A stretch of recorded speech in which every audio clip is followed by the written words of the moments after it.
Alright, so it's 3 o'clock. I'm going to be jamming out of where I've been working at today. I got to go do some filming for you guys. I'm going to try to get that video for pretty much talking about Cordie Williams, candidate for United States Senate out of California. So that's my intentions. But while I'm here, I quick brought out the camera. Pretty much I'm standing in front of another one of our display locations here at this commercial job. You know, it's kind of interesting the amount of components that can live behind a TV. This is pretty much an 8.5 by 14 box. I kind of wish that we were able to get a 14 by 14 in there, but there's a dry stack for the plumbing system that's right there, and you know I'm not going to be sitting here and trying to remove pipes from a wall. We had to cram a lot of things inside that box, but guess what? It can be done. Everything is figure outable, right? That was a great bumper sticker I saw. Whoever came up with that was a great bumper sticker. I'm going to go ahead and say that. Everything is figure outable. I was able to take those thumbnails last night. I'm going to try to keep them coming because hard and fast is what this is about. Bryant with StandingCitizen.org and the Standing Citizen channel here on YouTube. Thank you for stopping by. You know, so this room right here is 16 by 20. I kind of wanted to bring it in, show you guys it because as I said, I also have big plans for this room. This is the room where I would like to provide video nights for the local communities, the larger room. We can fit, very easily 30 people here. But I also wanted to make it a video room to where I can have local politicians essentially come in and get themselves on camera. I'm not going to say take an oath because I don't really believe in oaths. People are scandalous and they just break them anyway. But more or less declare on camera that they choose to be held to a higher standard because, once again, that term politician, it quite simply just makes people's stomach turn because of the corrupt nature of our society. I want to talk to you about a guy who's probably just a couple of years younger than me, who's in this current parlance of our time wanting to become a politician. And his name is Dr. Cordie Williams. He's based out of Carlsbad. A quick backstory. About a year and a half ago, I attend these freedom rallies. About a year and a half ago in El Cajon, I went there and I was just kind of chiming around with my little standing citizen of the people, by the people, for the people, my YouTube deals and whatever. Not too many people talked to me. Not very surprising. But on stage that day, some guy went up there and it was Dr. Cordie Williams, okay? He happened to be there promoting his nonprofit, which I believe is called 1776. Forever Free, very much so knowledgeable on everything that we're dealing with, and he also doesn't like the trajectory of this country, so he's going to go ahead and throw his hat in the ring to get it fixed. Obviously, in the party system that we live in, Democrat versus Republican, red team versus blue team paradigm, which I don't subscribe to, by the way. I can't speak for anybody else, including him. But he's running on the Republican ticket. He's trying to win a primary on June 7th, is what it says here. That day in El Cajon, he got up on stage and started talking. Everybody agreed that what Dr. Cordie Williams had to say was pretty much on point. At the end of the big rally, I went over there and went to his Forever Free 1776 booth and was just kind of looking at their merchandise, and I actually happened to meet him. Me and him kind of talked for a few minutes, and at the end of it, we said our goodbyes, and that was it. I also go to this freedom breakfast in my local community here with people that are also concerned about our country. And a gentleman sat next to me, and he's actually known online as, I believe, Dr. Constitution. His name is Douglas Gibbs. He has a YouTube channel.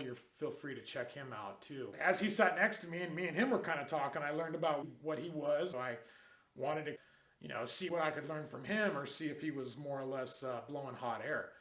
I ended up going to, in 1 week, about 3 of his classes. He's got them all throughout Southern California. I've actually brought him here into this room to possibly use it as a commercial space to inform people about the Constitution because we've deviated from significantly at this point in the game.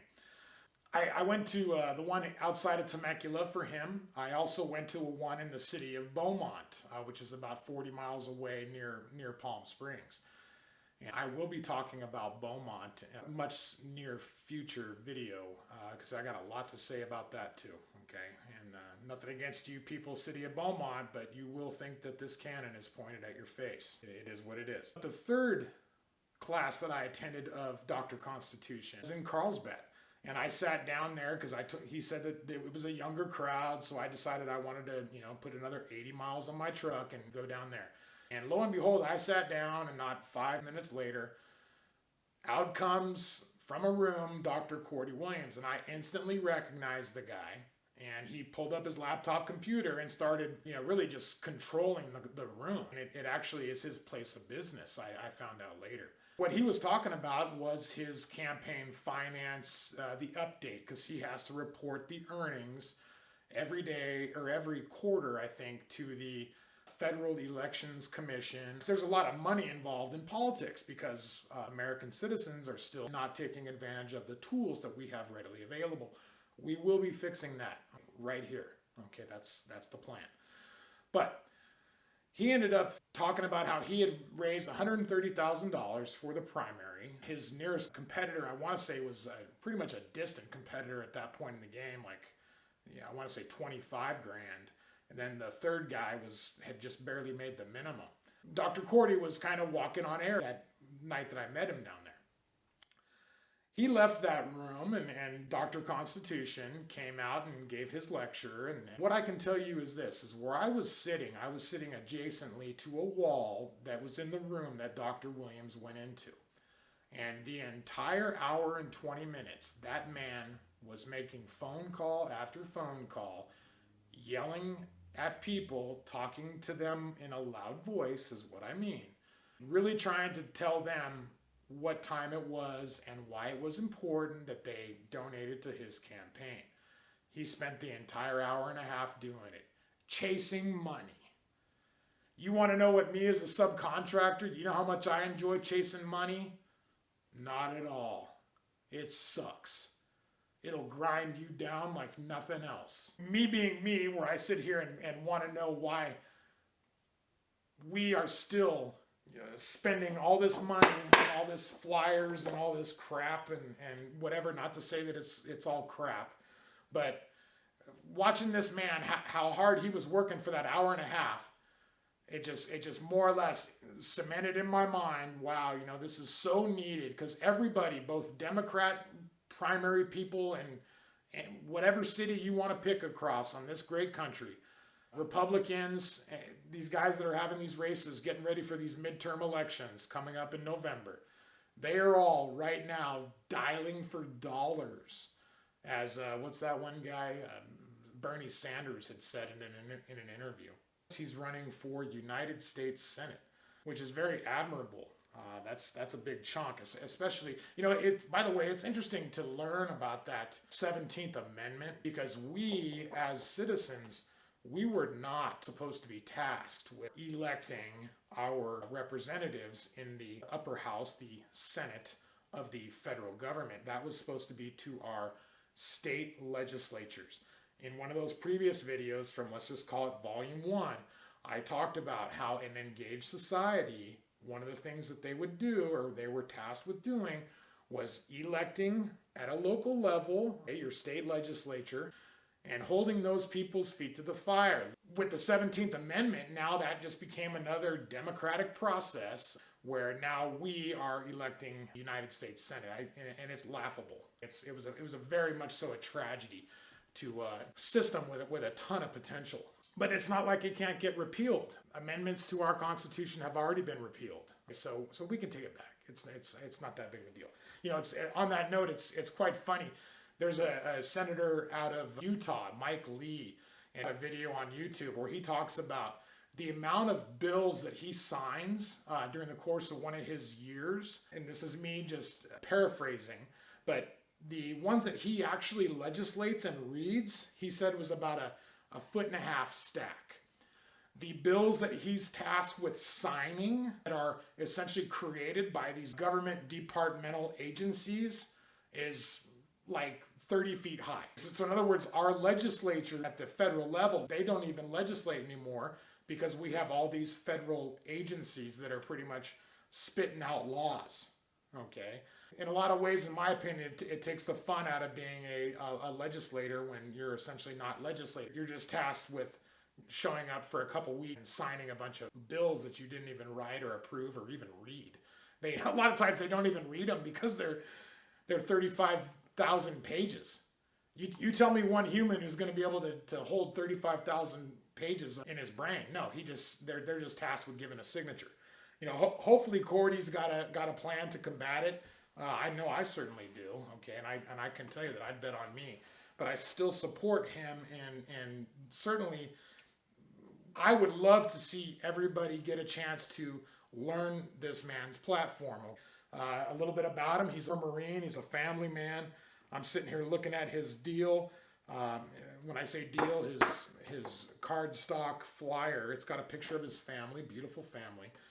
Parental rights, medical freedom, election integrity, and protecting America, all things that I pretty much agree with. I know that election integrity in 2020, what I found disgraceful was the lack of respect. Okay, when I saw the videos of the one people that are in the party that are controlling the elections, putting paper over windows and taping it so that the team red couldn't watch what was going on in the room, and just all that type of stuff. I'm not a big party politics guy, in case anybody was asking. I am neither a Republican nor a Democrat because they're all corrupt. I do choose to vote. I am a registered independent, not that it's any of your business, but I can tell you this right now. There's a large segment of the population that they've lost faith completely in the system. In other words, they choose not to vote. I know in one of those videos I was talking about that random woman who cut my hair, and she told me that she was actually done voting at the end of that 2020 thing as it went down. In our society, from what I can gather, we've got the Team Red diehards, we've got the Team Blue diehards, we've got the independent people that still vote, we've got the people that never voted, that have just been on an endless summer their entire adult life and literally just have deferred their essentially responsibilities of sticking up for themselves and more or less making sure that their voice is heard.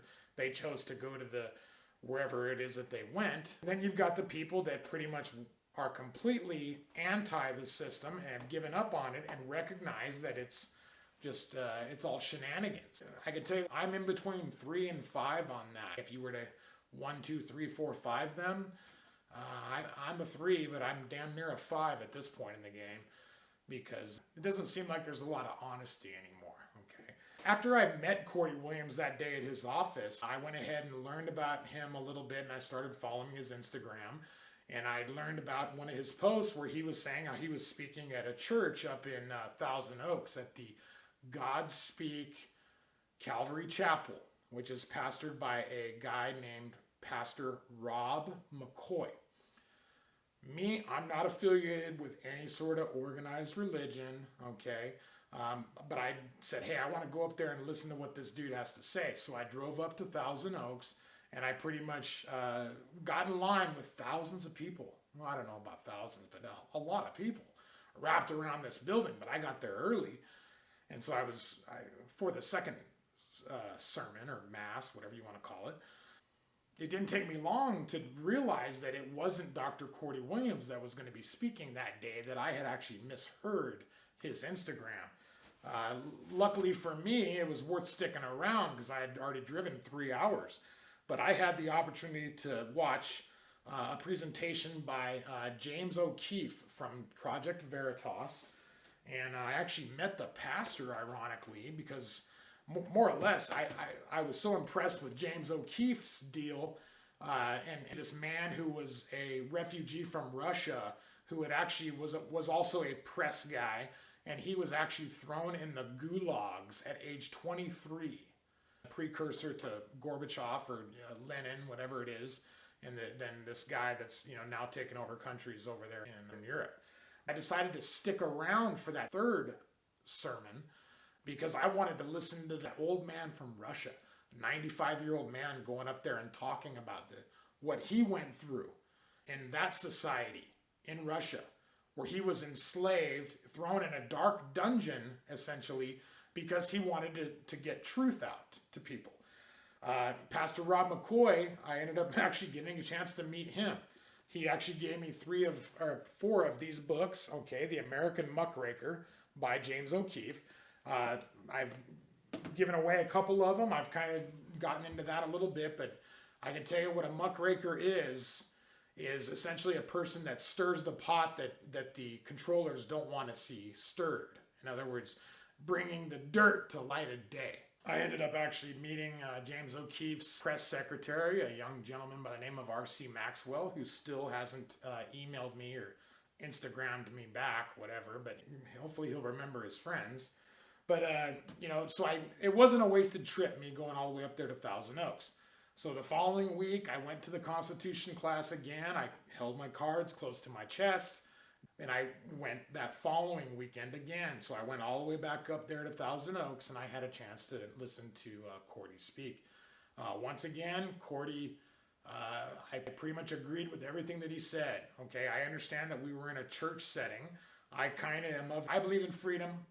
If you want to worship this God, I've met great Christians. I've met great people of the Islamic faith. Okay, at a job that I was doing in Orange County. Very nice people. I believe in freedom. Okay, this is not some sort of religious program. I'm not affiliated with any organized religion. Okay, I once was when I was born, but I gave that up many years ago. Okay, and I will never go back. So that following week, I ended up going up there again, and Dr. Cordie Williams, he's very forward. Of course, we were in a church. He's very forward with his beliefs, and I have no problems with a man who believes in God, because I understand the importance of believing that your life is more important than just a flash in the pan and happenstance. Okay, it fulfills deep needs to recognize for a societal structure to essentially give each other respect, where we have to recognize that our lives are important to everybody around us, and how we treat people is also important. Dr. Cordie Williams, man, I'm looking forward to seeing you again. And I can definitely tell you that we both talk the same. We're really not concerned about another person and how they view us. I think that's great. You got a little bit more of a clean-cut look than me, but hey, no, good for you. Work it. I want everybody to get a chance to go to cordieforsenate.com, and I want them to, take a peek at it. Because when I was in there and he was sitting there making those phone calls for an hour and a half, and I'm sitting there looking at all the paperwork that these campaigns and why they're so expensive and how hard this man is having to work to just cold call business owners. And a lot of these business owners, people, they've already left California. They've essentially, their business is still here in California, but they now live in Nevada or Utah or Colorado or Tennessee, because they're avoiding the tax strangulation that a business owner is really going through in California. The second night that I was sitting there talking to him, because he was once again making phone calls, he started talking to him, and I just told him, I'm like, yeah, dude, I know a lot of business owners that their primary residence is now out of state. And he just couldn't believe how they were essentially abandoning their not only their business, but everything that gave them with their wealth, where their business is at, where it's important, so that they can personally save a little bit of money, and meanwhile just let California burn. Me and him actually had a little bit of a decent conversation on that, and I can tell you, we are eye to eye. I want to see him fix it. I think everybody should, that's voting in the Republican primary for California, should have an opportunity to take a look at it, learn about him, learn about what makes him different. Medical freedom, nothing wrong with that either. But what to do, this room, hopefully you'll be seeing it again. I want to have some Constitution classes in here at some point in the game. That rear wall, I might pretty much open it up and actually make this a 16 by 40 foot room. I can tell you, because we would be able to do a lot of good in spreading truth, fostering an attitude of responsibility among our citizenry. Because I find it almost comical how even people that were registered Republicans, who have the opportunity and really the obligation because they declare themselves to be part of the red team, blue team paradigm crap. They don't even realize that it says vote by June 7th here. They don't even realize what a primary is. That they essentially needed to cast their ballot for the representative of their party that's going to be running in the midterm election. I don't understand where the disconnect has happened, and that's an electrical term that I'll probably mouth it more than once during this experience that I'm having with you people. But, you know, that 17th Amendment, Cordie, you got a little bit of a obstacle there, man. It's all a scam. But anyways, I'll be looking forward to, hopefully this video doesn't get me kicked out or blackballed from the Constitution class by either Dr. Constitution or Cordie. But, you know, I asked him straight up, man to man, I said, you tell me, man, is all publicity good publicity or what? And he pretty much said yes, and then he second guessed himself, but I had already pretty much told him that he answered the question. So, you know, I want you people to see it. Me and him don't agree on everything. I can tell you that much right now. I'm not, you'll learn it, but I can tell you, I like him. He'd be a good guy to have around. I don't know who he's running against. I don't follow it. Whoever he's running against, you better bring your A game, bud. All right, you guys have a great evening. I'll be getting this video out. You'll notice in this thumbnail, I had a photo of the United States Post Office in my hometown of Temecula. And below the flag is a POW MIA flag that was actually being flown. Below the American flag is a POW MIA flag. I want to say thank you to all of our service members, both current and former, and to all those who fought in those foreign wars. You know, welcome home, and especially the ones from Vietnam. Because when I look back at how they were shipped off to war in the middle of this perceived Cold War in the 1960s, way even before my time. But they were also then spit on when they got home. So we sent our sons and daughters over there to Vietnam to fight this Cold War and fight against communism and all this stuff, while we were building nuclear bomb shelters underneath our homes here in America. They were probably building nuclear bomb shelters underneath their homes in Russia as well, in case you were curious. I can tell you they experienced that as well. But when they were brought home, they were essentially outcasted from society. And I also find that disgraceful. I'll go ahead and say that to the camera right in the face. Okay? So, you guys have a good night.